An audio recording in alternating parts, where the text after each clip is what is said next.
তো এইবারে ফুটবল বিশ্বকাপ মোবাইল ফোনে কিভাবে দেখবেন কি বুঝতে পারছেন না? তাহলে আপনার জন্য এই ভিডিওটা। তো খেলা দেখার জন্য দুটি অ্যাপস লাগবে। তো প্রথম অ্যাপসটার জন্য গুগল প্লে স্টোরে চলে যাবেন। গুগল প্লে স্টোরে যে লিখবেন ক্রোফি টিভি। দেখেন আমি এখানে লিখতেছি ধৈর্য দেখেন ক্রোফি টিভি লিখবো এখানে দেখেন। এখানে ক্রোফি টিভি লাইভ চলে আসছে, এখানে আমি ক্লিক করব। ক্লিক করার পর দেখেন এখানে আমি প্রথম ওয়েবসাইটে ক্লিক করব। প্রথম ওয়েবসাইটে ক্লিক করার পর এখানে ডাউনলোড অপশন নিচে চলে আসবে, এখান থেকে ডাউনলোড করে নিব।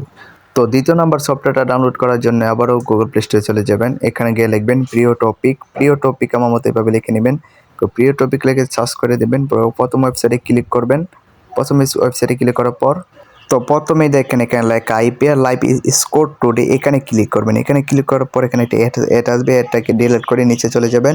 নিচে চলে যাওয়ার পর এখানে লেখা দেখবেন একটা যে হোয়াটস লাইভ আপডেটস, এখানে একটা ক্লিক করবেন। এখানে একটা ক্লিক করার পর দেখেন আপনাদেরকে টেলিগ্রাম গ্রুপে ঢুকিয়ে দিবে। তো এখান থেকে এখানে প্রথমে একটা চলে আসবে লাইভ স্পোর্ট টিভি ম্যাটস, এইটা ডাউনলোড করে নেবেন। এটা ডাউনলোড করলে চলে আসবে। তো আশা করি বোঝাইতে পারছি, আর যদি না বোঝেন আমার পিন কমেন্টে দুটো অ্যাপস লিঙ্ক দেওয়া আছে, এখানে ডাউনলোড করে নেবেন। আল্লাহ হাফেজ।